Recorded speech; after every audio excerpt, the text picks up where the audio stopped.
Hey, welcome back to the podcast, the Evil Dungeon Master Universe Podcast. I am your host, Evil Dungeon Master Vince.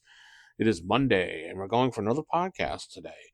Hopefully you're enjoying things as usual, because the numbers are going up, or downloads are going up. As far as Spotify is concerned, more reviews. I'm up to close over to 300 reviews on Spotify. Thank you very much for those who go over and leave a review. Though we can't do written ones, but you can do stars. Head over to Apple Podcasts and you can do the same thing, except you can do written ones there. I appreciate those people that have taken the time to leave a written review there. Appreciate every one of those people. And those that comment and give call in, not call in, those that write in, though you can call in. There is an on my website. There is a link. Oh no, it's on my solo.to/evilDM. Speakify pipe or SpeakPipe or something. SpeakPipe/evilDM. You can leave a voicemail, and I could talk. You could talk to me that way, or just send me an email. askthedm@eevildm.com. Eevildm.com is my website where you can sign up for the newsletter, and buymeacoffee.com/eevildm is where you can make a donation if you want to donate or tip for the podcast. That's up to you.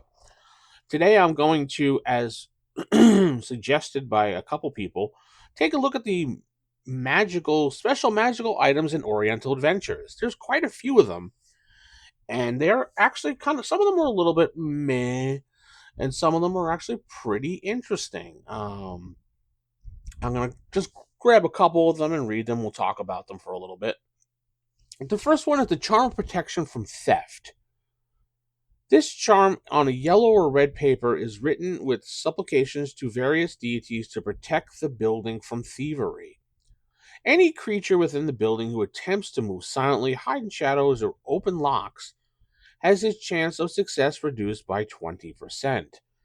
To be effective, the charm must be pasted in the lintel of the door, clearly showing it to all the house that is protected. Any person other than the owner of this building who attempts to remove the charm suffers 2d10 points of damage doing so. I think this is a pretty cool item if you have maybe like a castle or a tower and you want to protect the treasure room or something. You could put this in the doorway and it will protect somewhat of the ability to prevent these thieves. I think to add to this, the protection of theft not only should be reduced by 20%, it should be a little bit more, to be honest. And it should allow some type of alarm.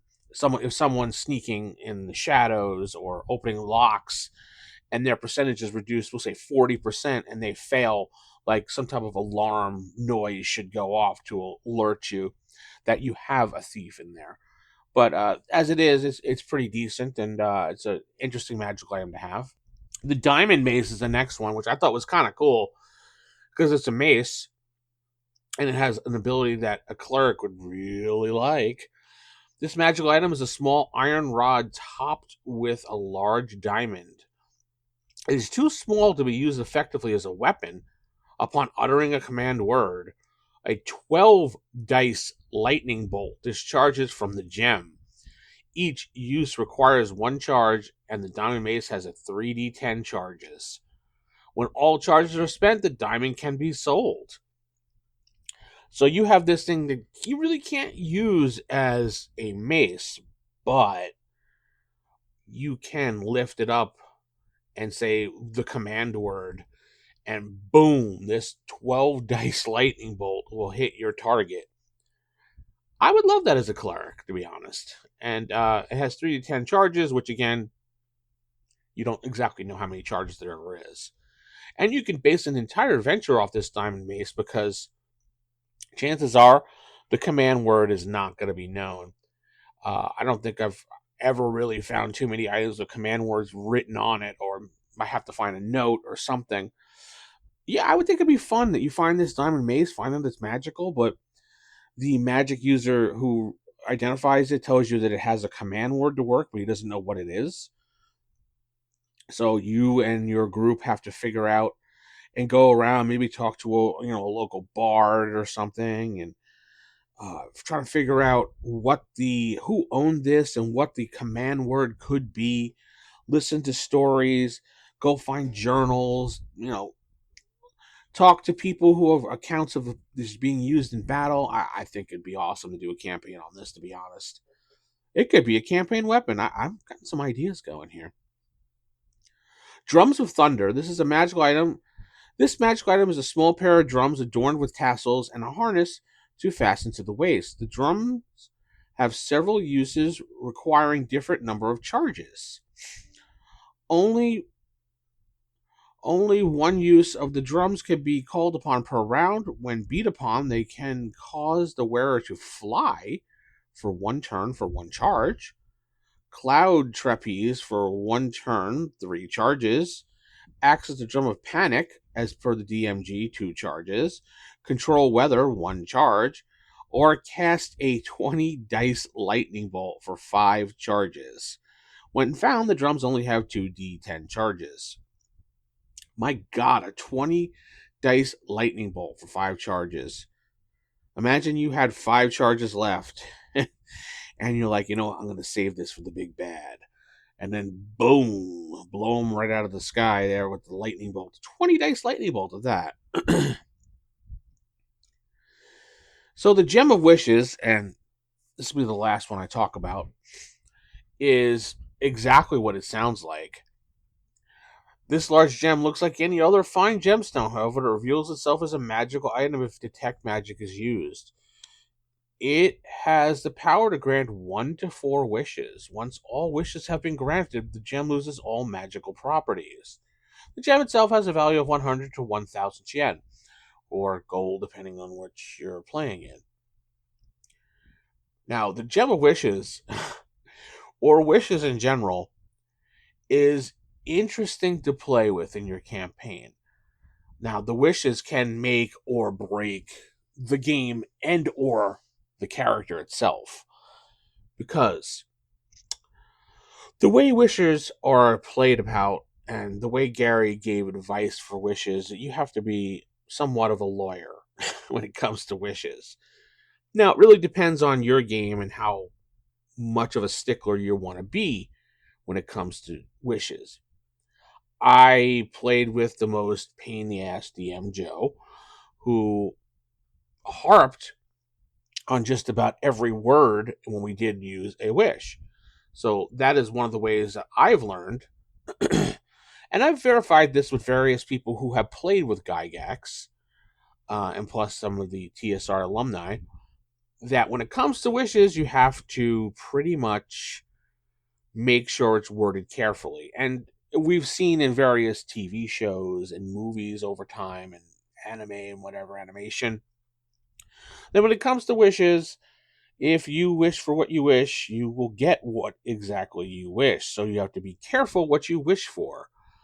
So generally, when it comes to wishes, I allow players to write down what they want as their wish, and then we go over it together as a DM, and I'll ask them, "Are you sure this is what your wish we want for your wish?" And they'll generally be frightened about it, and then probably reword it. And I give them what they wish for, but there's always going to be a twist to a wish, no matter what, because wishes will break a game. And there's certain things that you don't want to. So if it's a low level campaign, don't give out wishes. If it's a higher level campaign, sure, go ahead and give out a wish if you want to. But generally, a wish in a game is going to break it. And I wouldn't suggest giving them out entirely at all. While they're fun to play with as a DM, I just some players are very clever and don't like the idea of being screwed when it comes to wishes. So it's better off that if you do include one in the campaign, you speak to the player about it and say, listen, if you want to use the wish, that's fine. It's your prerogative. But I prefer that you don't break the campaign with it. Now, you can't control what they're going to do. And if you're going to put a wish in the campaign, well, that's your own fault as a DM. So if the players are going to wish for the item that they've been questing for to be in front of them, sure, it could do that. But it could also be in the hands of the big bad and his minions around him. Doesn't say they can't be there too. So just remember when you give out a wish that both sides are going to either suffer or benefit from it. Anyway, tell me what you think about the Oriental Adventures magical items I've gone over. I'd like to hear your thoughts on them. Have you used them? Would you use them? Other than the wish, because we've talked about wish before. But I'd like to hear your thoughts. Thoughts are good. Also, check out the channel. There's 2 podcasts going on other than mine and my videos. I have some videos coming out this week. I had one this weekend about podcasting advice. Some people had asked me about podcasting, and I gave my advice on it in the video. It's best advice I can give. And we have the Go On Man podcast, and we got Thaco Thoughts with Rob, a Advanced Dungeons and Dragons 2nd edition podcast where Rob talks about AD&D that has premiered. Oh, I'm sorry, will premiere on the channel this week. I think Wednesday. Both of them, Go On Man and Thaco Thoughts, can be found on Spotify or Apple Podcasts. With that said, I'm going to head out. Keep original, keep it old school. Good night. God bless, and keep those AD&D fires lit. Good night, everybody.